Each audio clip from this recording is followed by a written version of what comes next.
India versus Pakistan రేపు దుబాయ్లో tournament ఉన్నది.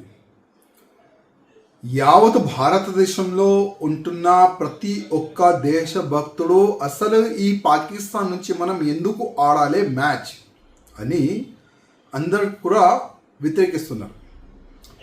నేను కూడా ఈ మ్యాచ్ని మనం బైకాట్ చేయాలని నేను బీసీసీఐ అధికారులకి నేను రిక్వెస్ట్ చేస్తున్నాను. ఎందుకంటే ఎక్కువ రోజు కూడా కాలేదు.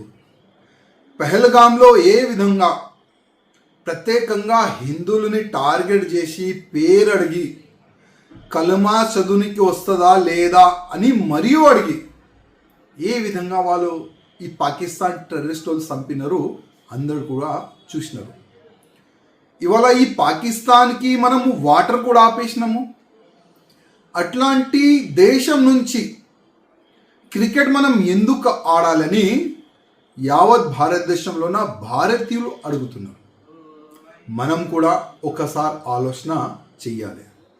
ఎందుకంటే ప్రధానమంత్రి మోదీ గారు ఏ విధంగా పెహల్గాం పైన అటాక్ అయిన తర్వాత సింధూరు ఒక పేరు పెట్టుకొని పాకిస్తాన్లో గుసాంచి టెర్రరిస్ట్ అడ్డలపైన కానీ పాకిస్తాన్ టెర్రరిస్ట్ మెంటాలిటీ పెట్టుకున్న ఆర్మీ పైన కానీ ఏ విధంగా బాంబులు దాడి చేసినారు ప్రపంచం మొత్తం చూసినారు.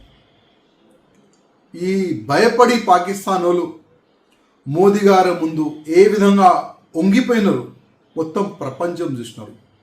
ఇట్లాంటి సమయంలో మనం పాకిస్తాన్ నుంచి ఎట్టి పరిస్థితిలో మ్యాచ్ ఆడకపోతే మంచిగా ఉంటుందని నేను వ్యక్తిగతంగా అనుకుంటున్నాను. కొంతమంది సుప్రీంకోర్టులో పిటిషన్ కూడా వేసినారు. అసలు ఈ పాకిస్తాన్ భారత్ ఈ టోర్నమెంట్ జరగకూడదు అని కూడా చాలా వరకు అడ్వకేట్లు పిటిషన్ కూడా వేసినారు.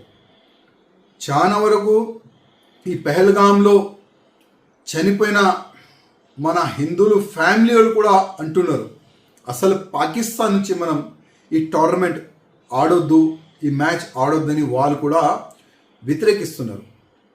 అందరు వ్యతిరేకిస్తున్నారు. యావత్ భారతదేశంలో ఉన్న ప్రతి ఒక్క భారతీయులు వ్యతిరేకిస్తున్నారు. ఇట్లాంటి సమయంలో కొద్దిగా బీసీసీఐ పెద్దలు దృష్టి పెట్టి వాళ్ళతోని మ్యాచ్ ఆడకపోతే మంచిదని నేను వ్యక్తిగతంగా అనుకుంటున్నాను.